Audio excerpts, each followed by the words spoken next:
그래서 여러분께서 항상 기도하고 전도 대상자로 생각하시고 기도해 오시던 분, 만나고 접촉해 오시던 분들 그렇게 모두 우리 결실을 맺을 수 있도록 오늘 주일날 그렇게 해주시길 부탁드립니다.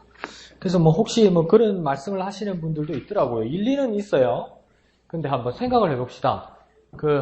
목사님 전도지 돌리고 휴지 나눠주고 이런다고 무슨 전도가 되겠습니까? 그러면 잘 받아 먹고 잘 받아 쓰고 그러지. 누가 그거 보고 예수 믿고 이러겠습니까? 그래서 이거 정말 비생산적입니다. 그렇게 말하시는 분들이 들어있기는 있어요. 예. 그 말도 경제적으로는 이해가 가요. 이해가 가는데 한번 생각을 해보십시다. 여러분 우리하고 전혀 다른 믿음을 가지고 있지만 여호와 증인들 있죠. 여호와 증인들은 그 여호와 증인의 교인이면 그 사람들은 누구는 하고 누구는 안 하고가 아니고요. 여호와 증인 모든 사람들은 일주일에 몇 시간씩 시간을 내어서 전도를 해야 됩니다. 누구는 하고 안 하고가 없어요. 근데 그 여호와 증인이 집집마다 찾아다니면서 전도한다고 그 때문에 그 여호와 증인에 오는 사람이 있을 것 같습니까? 거의 못 봤죠, 여러분, 그죠? 거의 문전박대 당하죠, 그죠? 근데 그 사람들의 믿음은 뭐냐면요. 몇 명 중에 내가 그 여호와 증인들이 전도하려고 만나는 사람 중에 몇 번째의 사람이 자기 여호와 증인이 된다고 그 사람들은 믿고 있는 줄 아세요? 기본적으로 그 사람들이 믿고 있는 게 뭐냐면요. 1000명 중에 1명이라고 믿고 있습니다. 그 1000명 중에 1명이라는 것을 확실히 믿고요. 전도하러 다녀요. 그러니까 하루 종일 면박당하고 하루 종일 욕먹고 하루 종일 사람 치고 못 받아도 뭡니까? 1000명 중에 1명은 우리의 믿음을 받아들일 거라는 그 믿음으로 하는데 뭡니까? 그 사람들의 교리입니다, 이게. 네. 우리 1000명 해봤습니까? 안 된다 소리 하면 안 된다는 거예요. 1000명 중에 1명이 올 수 있다고 그 사람들을 믿고 전도해요. 100명 채워봤습니까? 아니잖아. 그 사람들도 그렇게 해요. 우리 좀 더 잘해야 될 것 같아. 우리 좀 더 많이 해야 될 것 같아. 우리는 더 확신 가지고 해야 될 것 같아. 그래서 꼭 한 주간 열심히 하셔서 우리 전도해서 우리 153 전도대회를 하나님 앞에 영광 돌리는 저와 여러분 되시기를 부탁드립니다. 한번 해볼 거예요. 1, 5, 셋.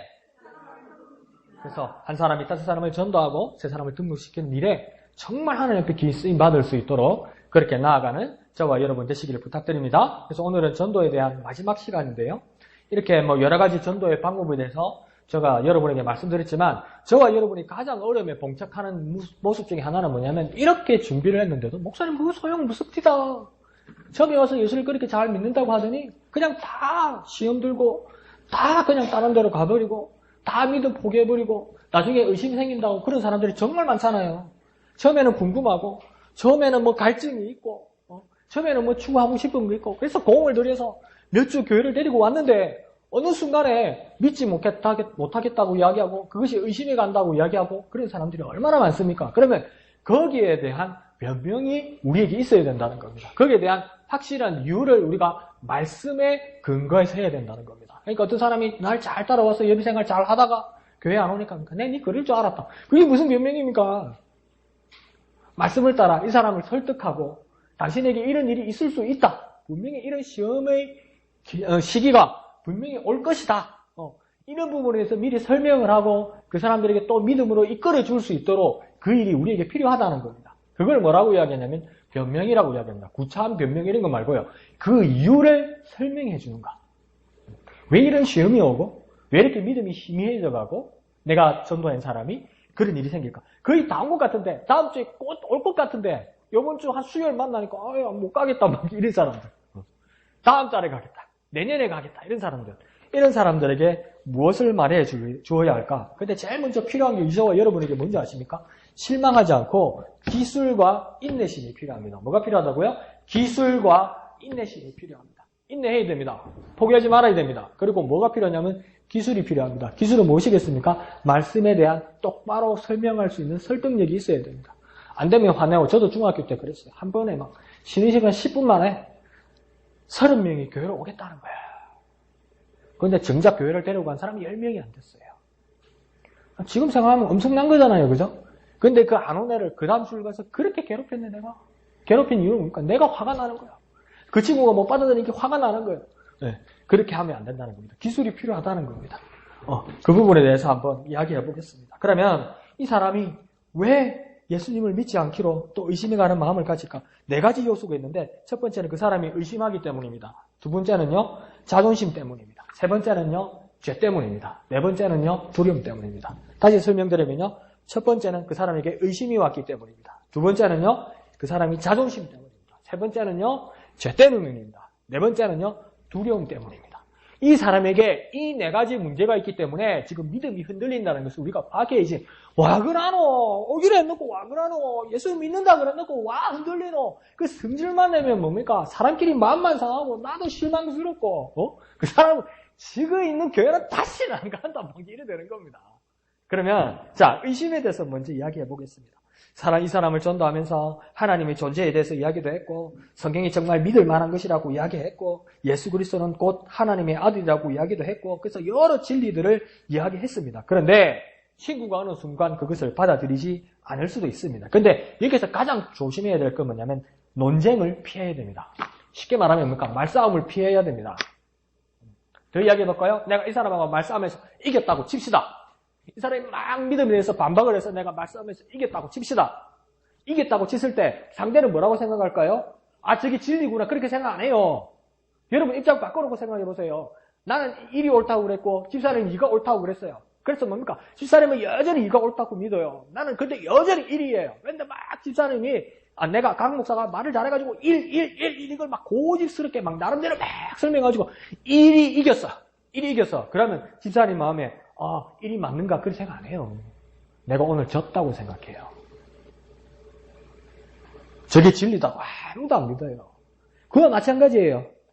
내가 화가 나서 논쟁하고 말싸움해서 내가 아무 이겨봤자 그 사람은 그게 진리라고 믿지 않아요. 뭐랍니까? 오늘 졌다. 이렇게 돼요. 그러니까 뭡니까? 논쟁을 피해야 됩니다. 무슨 말입니까? 말싸움하면 안 됩니다. 말싸움하면 내가 그 말싸움에서 이겨도 그 사람을 잃게 되는 겁니다. 이해하시죠? 그래서 그러면 전도는 어떻게 해야 되는 거냐?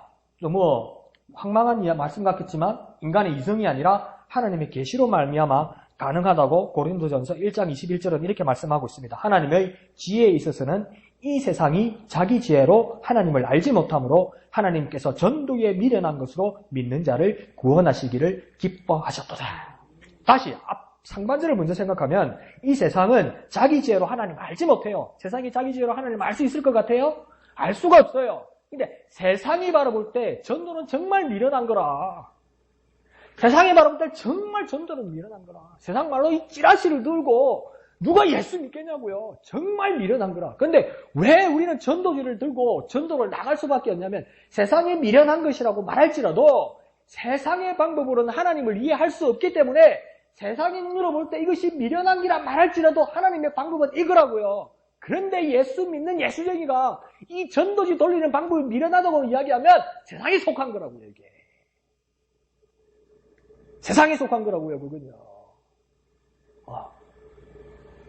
내 이성을 믿지 않고 세상의 방법을 믿지 않고 하나님의 방법이 이것이라는 믿음을 가지고 증거할 수 있어야 된다. 그것을 이야기하는 겁니다. 그러니까 이성이 아니고 합리성이 아니고 하나님의 말씀이다. 그래서 로마서 10장 17절에서는 믿음은 들음에서 나고 들음은 그리스도의 말씀으로 말미암았다. 그리스도의 말씀을 증거하는 거예요. 우리 목영교회 와봐라. 뭐 더 많이 주고 뭐 더 맛있고 뭐 사람도 좋고 그거 가지고 전도할 수도 있는데 그거 가지고 절정을 이룰 수가 없다고요.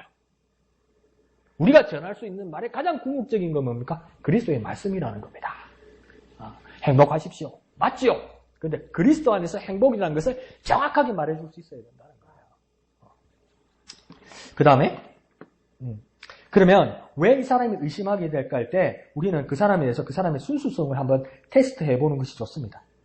그게 뭐냐면 도덕적으로 하나님 앞에서 자기 양심에 아주 강팍한 마음, 그러니까 뭡니까? 하나님 앞에서 돌아서고 싶은 아주 강력한 마음을 가지고 있는데 이것이 지적인 문제처럼 위장하는 겁니다. 다시 말하면 뭐냐면 자기가 지금 예수를 믿기 싫은 것인데 이걸 뭡니까? 지적인 의문으로 변화시킵니다. 이게 안 맞는 말이라고 막 자꾸 이렇게 변명을 해야 되는데 다른 말을 해야 되는데 그것은 무엇입니까? 자기 양심에 믿어지지 않기 때문입니다, 사실은요. 자기가 안 믿기로 강한 마음을 가졌기 때문인데 뭡니까? 자꾸 어떤 지적인 호기심처럼 그렇게 그 사람이 말을 만들어낼 때도 있다는 겁니다. 그러면 정직하게 우리가 이렇게 말해야 됩니다. 하나님께서는 정직하게 열심히 찾는 자에게 상당한 보답을 해주신다. 정직하게 내가 모르겠다고 말하고 정직하게 내가 하나님을 알고 싶다고 내가 그 기도를 하나님 앞에 드리고 솔직하게 마음을 열면 하나님께서는 만나주신다. 그 말을 해줄 수 있어야 되는 겁니다. 니 지금 거짓말하고 있대 이러면 안 됩니다. 니 지금 니 자신을 속이고 있대 이런 말 하면 안 됩니다. 그 사람한테 큰일 납니다. 싸움 납니다. 그러니까 뭡니까? 그를 같은 말일지라도 하나님께서 정직하게 하나님을 찾기를 원하는 사람에게 하나님께서 만나주실 것이다. 같이 기도하자. 이렇게 말할 수 있어야 됩니다. 그것이 예레미야서 29장 13절에 너희가 온 마음으로 나를 구하면 나를 찾을 것이요 나를 만날 것이라고 하나님께서 말씀하셨습니다. 온 마음으로 우리가 하나님을 찾자. 지금 안 믿어지는 거 아니냐 친구야. 안 믿어지지? 안 믿어지는 거 잘못한 거 아니야. 그런데 친구야 내가 너하고 같이 기도할게. 온 마음으로 하나님을 한번 찾아보자. 온 마음으로 하나님을 찾아보자. 하나님은 분명히 약속하셨거든. 만나주신다고. 그러니까 우리 하나님 만나기 위해서 온 마음으로 하나님 앞에 구하자. 그렇게 우리가 그 친구들을 설득할 수 있어야 됩니다. 그러면서 그 친구에게 이렇게 말해 주십시오. 당신의 마음이 열려 있어서 기꺼이 믿음의 확신을 얻고 싶어 하신다. 하나님은 그렇게 얻고 싶어 하신다. 두 번째, 자신의 의지를 굴복하여 계시된 말씀에 순종하기를 원한다면 하나님께 기도하고 그 성실성을 입증하기 위해서 날마다 성경을 읽자. 목사님이 말이 왜 이렇게 복잡하니까 뭐냐면 내 뜻대로 하려고 하지 말고 하나님 앞에 한번 맡겨보자. 지금 내가 이렇게까지 믿으려고 했는데 친구가 안 믿어지는 거 아니냐고. 그러니까 뭡니까? 자꾸 나의 자신을 세우지 말고 하나님한테 한번 맡겨보자. 휴대폰이 빡 깨져버렸어. 휴대폰이 안 켜져. 근데 내가 막 닦고 씻고 막 드라이브 열고 이러면 뭡니까? 더 망가지잖아요. 내가 전자제품이 고장나면 어떻게 해야 됩니까? 당장 AS 센터 가져가야 되잖아요. 건드려 놨다가 큰일 나잖아요. 열어놨다가 도로 닫지도 못하잖아요. 그래 열어가지고 가져가면 수리도 안 해주잖아요. 그와 마찬가지로 내가 지금 의심이 생겨. 하나님을 모르겠어. 근데 나로서는 이제 한계에 다다랐어. 그럼 우리가 하나님 앞에 맡겨보자는 겁니다. 내 마음을 하나님 앞에 친구야 우리 하나님 앞에 맡겨보자. AS 맡기는 것처럼 텔레비 고장나면 뜯어놨다가 큰일 나는 것처럼 고장난 그대로 AS 센터에다 맡겨야 되는 것처럼 우리가 지금 믿음이 생기지 않는다면 친구야 하나님 앞에 일단 한번 맡겨보자. 그러니까 전심으로 온전한 마음으로 맡겨보자. 그러면 하나님 만나주신다. 내가 그렇게 만나봤다. 그렇게 이야기하는 겁니다. 이해하시죠? 그죠? 나 못 믿겠다. 그러면 이제 뭐만 생각합니까? AS 센터. 뭐라고요? AS 센터. 뭐라고요? AS 센터. 그 AS 센터가 누굽니까? 하나님. 하나님한테 맡겨보자. 지금 아무리 찾았는데 안 믿어지는 거 아니냐고. 하나님 못 만난 거 아니냐고. 지금 내 마음이 수리가 안 된 거 아니냐고. 근데 자꾸 내 걸 내가 뜯어가 해쳐보면 뭡니까? 고장나가고 완전히 복구 불능이 된다고요. 그러니까 하나님 앞에 AS 센터 되시는 하나님 앞에 맡겨보자. 그렇게 친구를 이렇게 설득하는 저와 여러분 됩시다. 자, 그리고 두 번째는 자존심의 문제였다. 그죠? 근데 이 자존심을 이 친구들은 또 뭐라고 이야기하냐면 무관심이라고 이야기합니다. 뭐라고 더 쉽게 말하면 그리스도가 나는 필요 없는 것 같아. 나는 예수 없어도 잘 살 수 있을 것 같아. 이렇게 말을 시작합니다.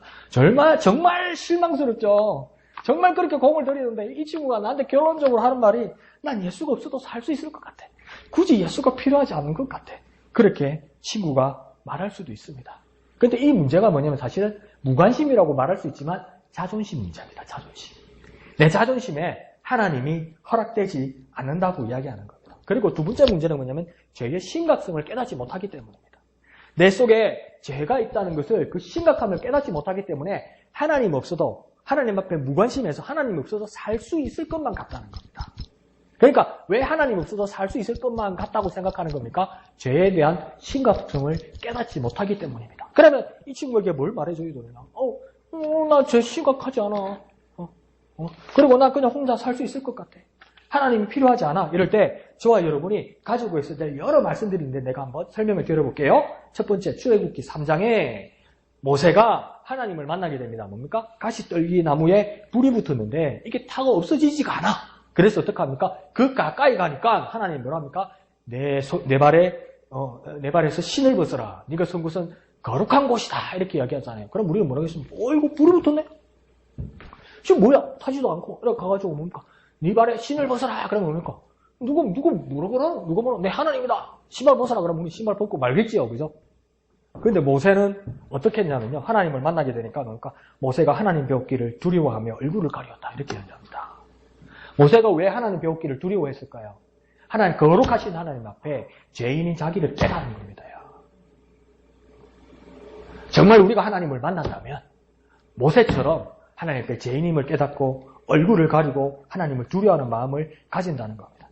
두 번째, 욥이 있죠. 그죠? 욥을 보면 욥기에는요, 여러 가지 해석들이 있어요.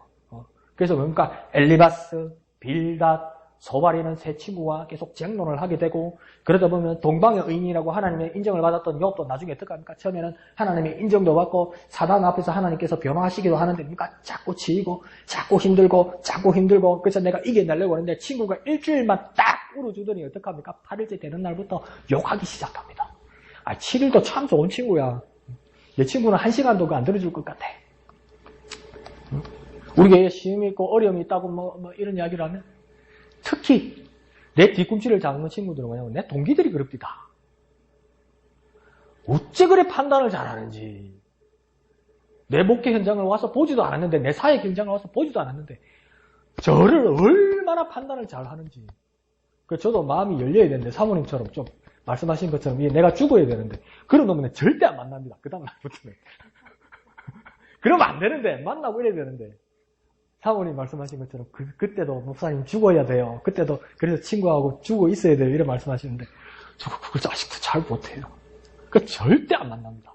저는 죽으면 도움 안 되는 인간이다 그러면서 절대 안 만납니다. 만나야 되는데 그죠? 연락도 그것처럼 근데 엘리바스 빌다 소바는 괜찮아요. 일주일은 울어줬어요. 그죠? 근데 8일째 되는 날부터 막 욥을 공격하기 시작하는 거 아니에요. 그러니까 욥도 자기 이성을 찾지 못합니다. 그래서 내가 욥의 행동이 이해가 가고 욥의 행동이 위로가 가요. 그 동방인 욥이요. 나중에 너그만 잘났나? 막 이렇게 나가요. 그러다가 나중에 은근히 하나님을 원망합니다. 어떻게 이러실 수 있을까? 내가 하나님 한번 대면해 봐야 되겠다. 그래가 40장 후반부에 가면 하나님이 나타나셨습니까? 여러 가지를 질문하게 됩니다. 네가 이 이치를 아느냐? 어떻게 돼서 이래 된 것을 아느냐? 그때 42장 6절에서 욥이 뭐라고 이야기합니까? 그러므로 내가 스스로 거두어드리고 티끌과 재 가운데 회개하나이다. 진짜 하나님을 만나게 되면, 진짜 하나님을 대면하게 되면 정말 누추한 곳에서 나는 회개할 수밖에 없다는 겁니다. 그 친구에게도 정말 우리가 하나님 만나자, 친구야. 정말 거룩하신 하나님 만나자. 정말 거룩하신 하나님 만나게 되면 우리가 하나님 앞에서 얼마나 비교되는 존재인지 알게 된다. 내 강 목사가 왜 이렇게 말하냐면 정말 거룩하신 하나님 만나면 친구야 네가 정말 말도 못하는 죄인임을 깨닫게 된다. 이렇게 말하면요. 못된 것들은 또 기분 억수로 나빠해.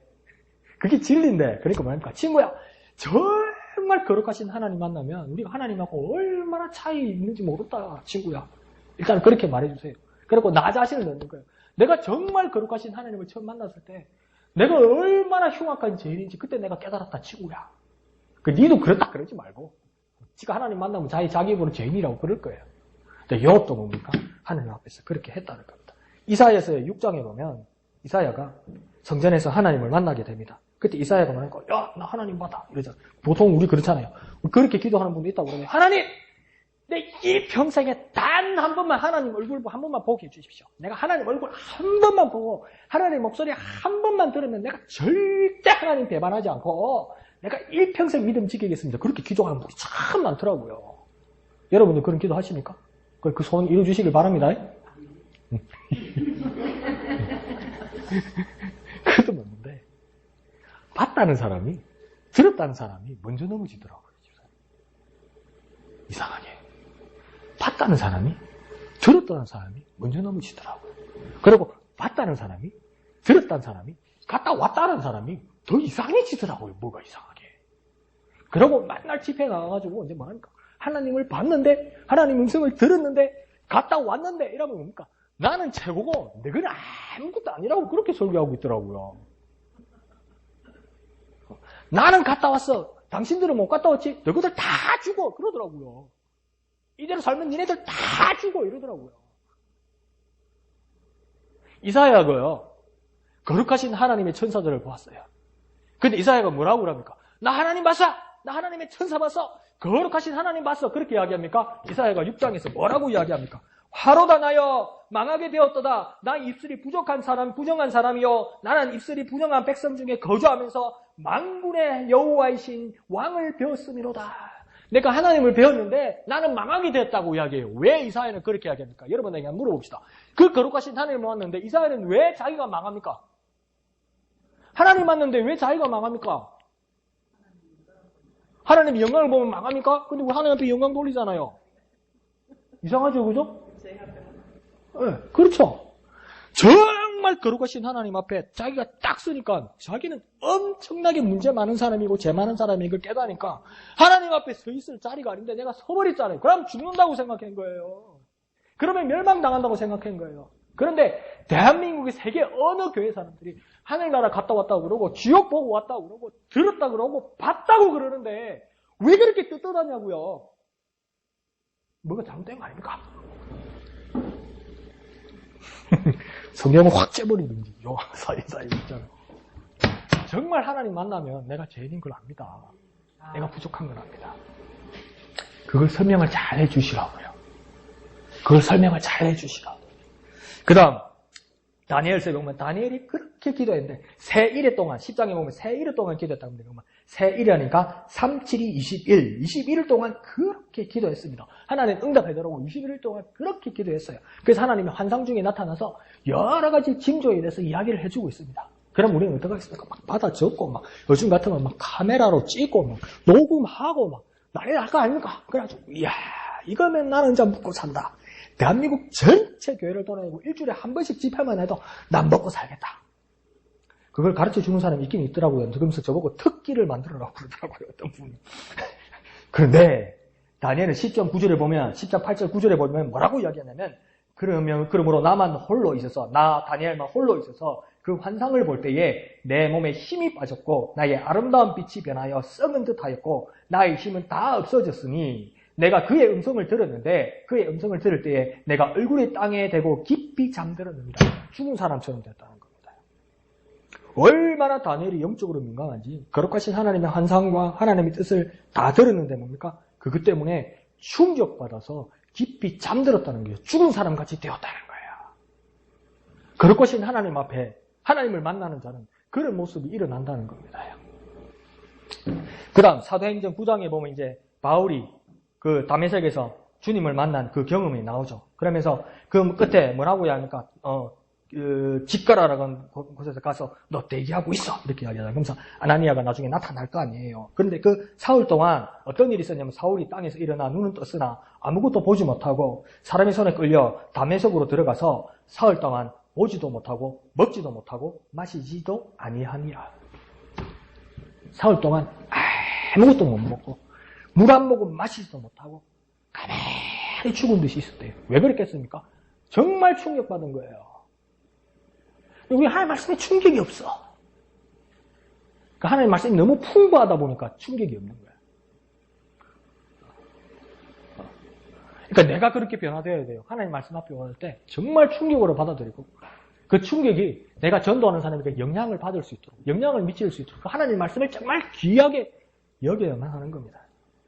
계시록에 보면 1장 17절에 요한이 그렇게 말합니다. 내가 볼 때에 그의 발이 엎드려져 죽은 자같이 되매 그가 오른손을 내게 얹고 이르시되 두려워하지 말라. 나는 처음이요 마지막이니. 그렇게 말씀합니다. 두려워하지 말라. 하나님 말씀을 처음 받은 자들이 다 어떻게 한 겁니까? 두려워했다고 이야기하는 겁니다. 그런데 자기 만족에 차 있고 하나님에 대한 무관심을 가지고 있고 자기 자존심을 가지고 있는 것은 무엇입니까? 거룩하신 하나님 앞에 그 사람이 서 있지 못했기 때문입니다. 그러면 이것을 어떻게 설득하면 되겠습니까? 네가 하나님을 못 만났기 때문이야. 그렇게 말하면 안 되고요. 내가 주님을 처음 만났을 때를 이야기하는 거예요. 여러분, 저와 여러분이 주님을 처음 만났을 때 구원의 기쁨도 있지만 처음 주님을 만났을 때 내가 죄인임을 깨달아서 얼마나 대성통곡하면서 주님 앞에 죄인임을 고백했었습니까? 그 내 경험을 이야기하는 거예요. 내 경험을 얘기하면서 욥 이야기도 하고 다니엘 이야기도 하고 이사야 이야기도 하면서 나는 다니엘도 이해가 가고 욥도 이해가 가고 이사야도 이해가 간다고 설명을 해주는 겁니다. 그러면 그 친구는 어떤 마음을 가지겠습니까? 나도 하나님을 만날 때 거룩하신 하나님을 만날 때 나도 그런 마음이 생겨야 되고 그런 경험이 있어야 되는구나를 깨닫게 된다는 겁니다. 네가 자존심을 세우고 있는 거야. 그렇게 말하면 안 됩니다. 너 죄인이라서 그런 거야. 그렇게 말하기 전에 내가 죄인이었다. 그래서 그런 경험을 했다고 이야기하는 겁니다. 세 번째 문제는 뭐냐면 죄 때문입니다. 죄 때문에.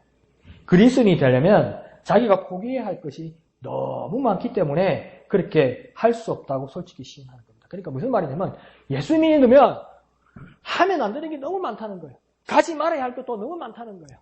하지 말아야 될 게 정말 많다는 거예요. 이것 때문에 나 안 되겠다고 이야기하는 거예요.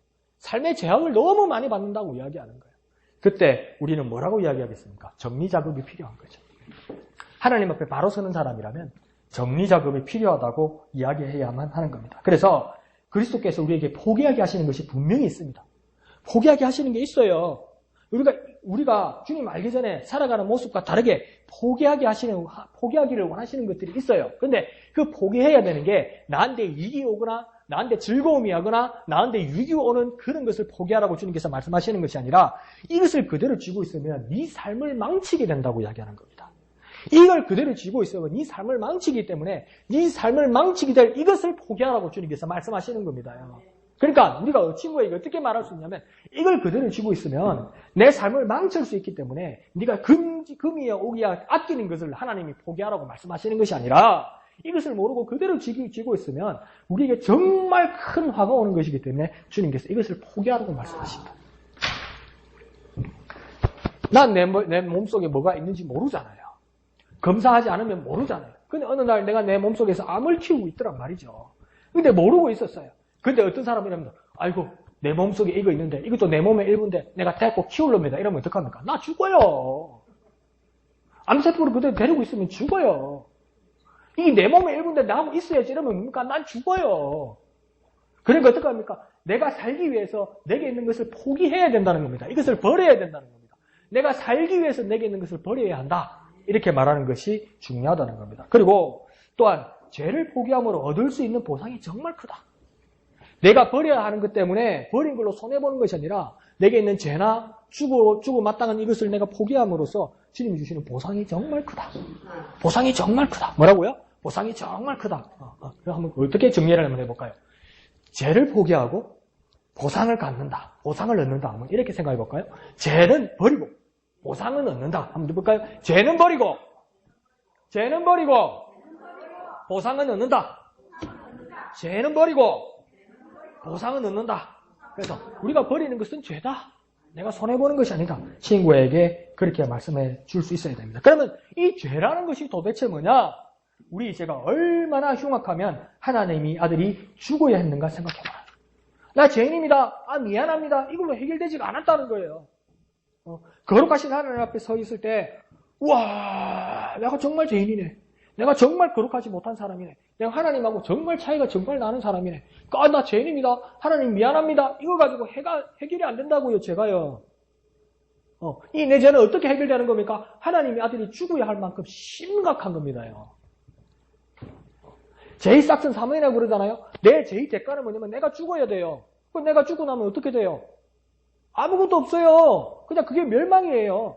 내가 죄의 대가를 치렀으니까 나는 이제 자유도 무슨 자유요? 내가 죽었는데 아무것도 안 되는 거예요. 그러니까 내 죄를 위해서 하나님의 아들이 죽어야 할 만큼 내게 있는 죄는 정말 심각한 겁니다요. 죄는요 심각한 겁니다, 여러분.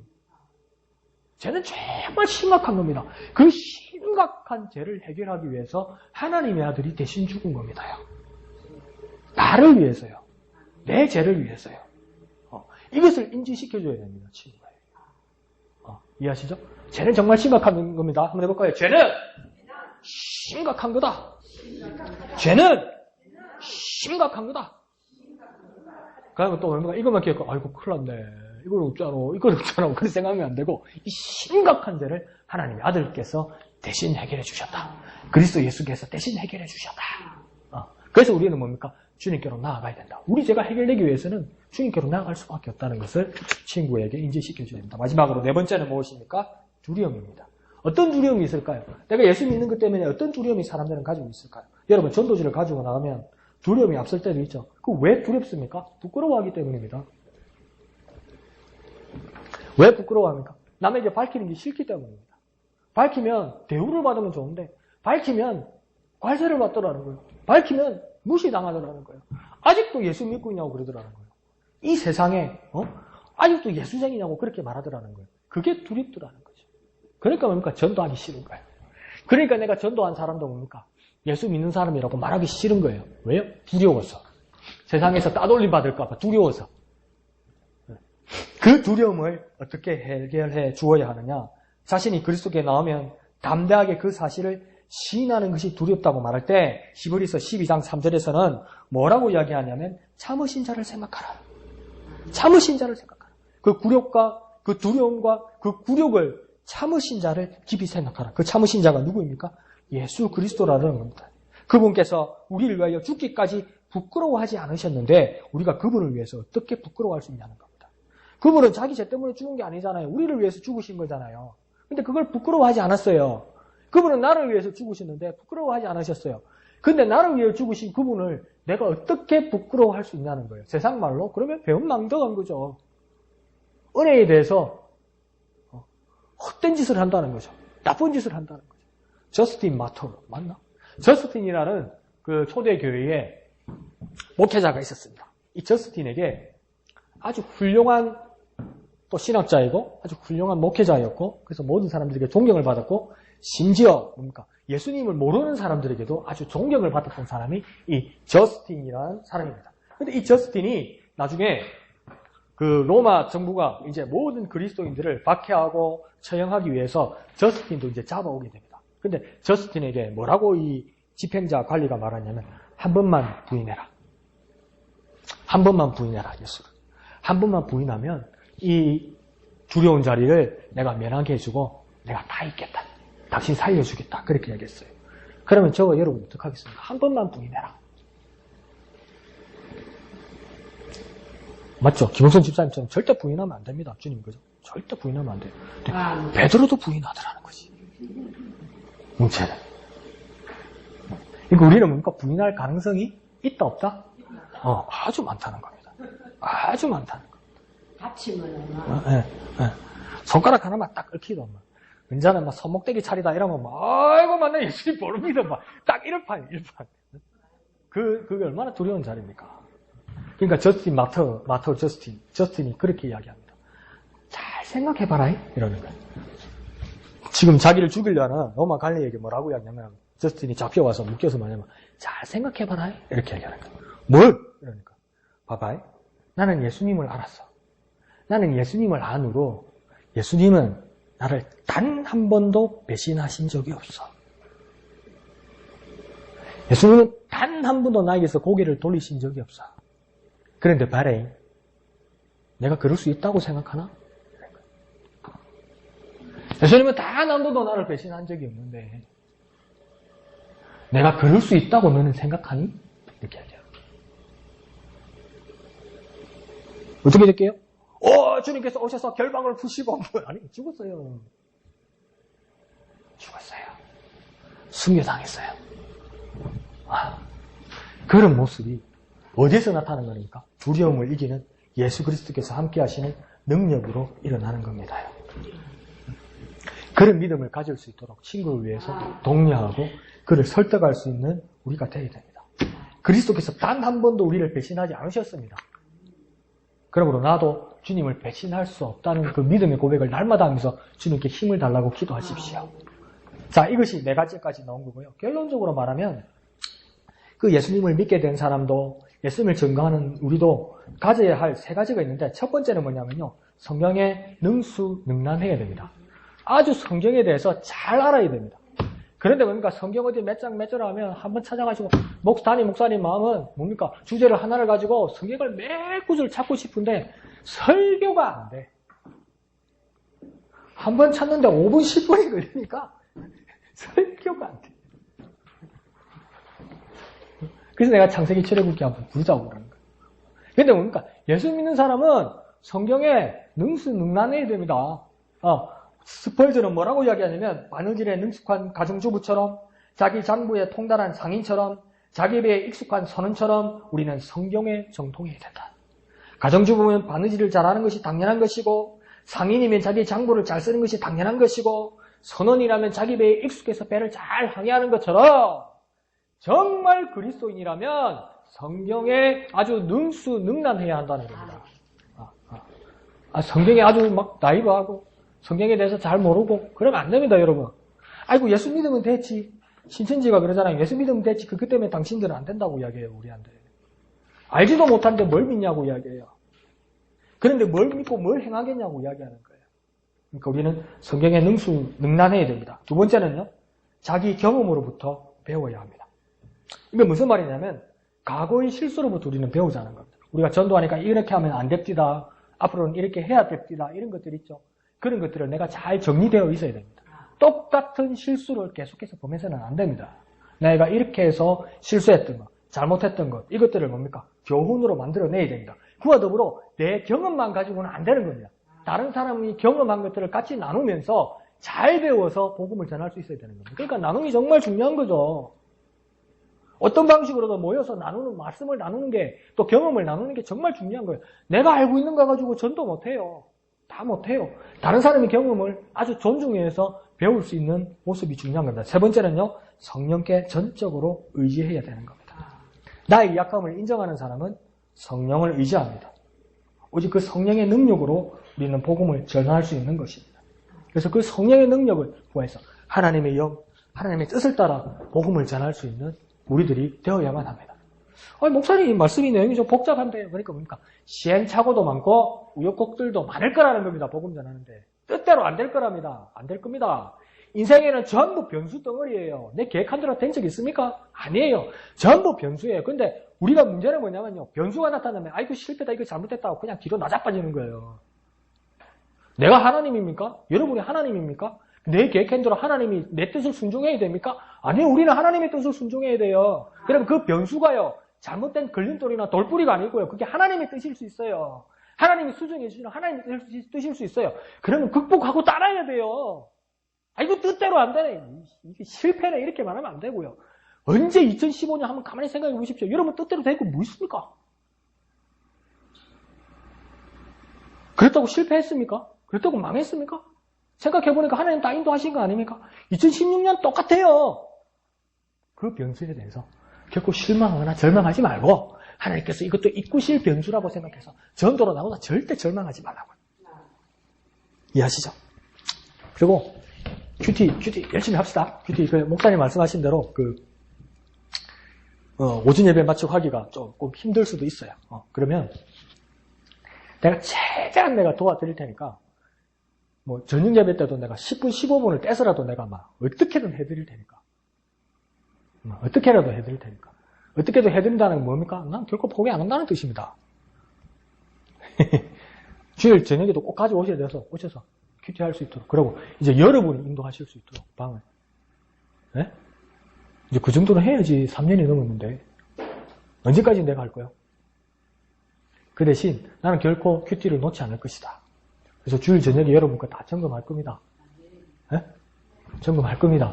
그래서 꼭 해오셔서 정말 우리 목영교회가 2016년도 하나님의 뜻을 따라 잘 순종해서 놀라운 일들이 일어날 수 있도록 그렇게 해주시고 여러분 스스로 방으로 모이셔서 서로 나누시고 목사가 없어서 더 잘 나누실 수도 있어요. 나누셔서 막 목사 욕도 하고 그러세요.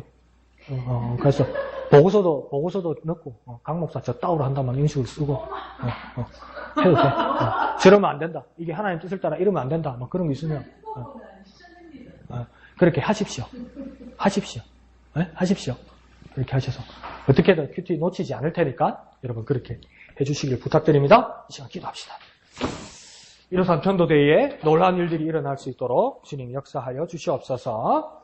하나님의 거룩하신 뜻이 이루어지게 하여 주옵소서. 주님의 이름 크게 한번 부르고 다 같이 기도합니다. 주여! 거룩하신 아버지 하나님 은혜를 감사합니다. 거룩하신 하나님의 뜻, 거룩하신 하나님의 역사 일어날 수 있도록 주님 우리 가운데 역사하시고 주님 우리 가운데 인도하여 주옵소서. 하나님의 거룩하신 뜻과 하나님의 거룩하신 역사가 우리 삶 가운데 일어날 수 있도록 은혜 베풀어 주시옵소서.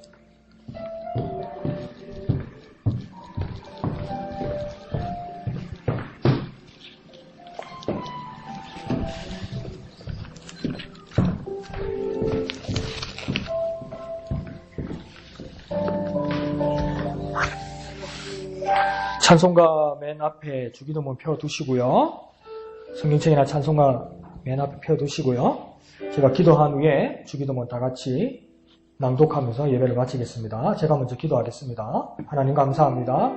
사랑하는 목양의 모든 성도들이 하나님 앞에 나와 말씀을 듣고 또 전도할 때 결코 절망하거나 낭망하지 않고 하나님의 뜻을 따라 세상이 바라는 전도에 미련한 것이 하나님의 거룩하신 뜻임을 깨달아 그들을 설득하고 그들에게 바른 길로 인도하여서 주님께 다시 돌아올 수 있는 그 능력을 전하는 우리가 될 수 있도록 은혜 베풀어 주시옵소서. 하나님의 거룩하신 뜻이 목양교회를 통하여 예수 그리스도의 모습이 나타날 수 있도록 은혜 베풀어 주시옵소서.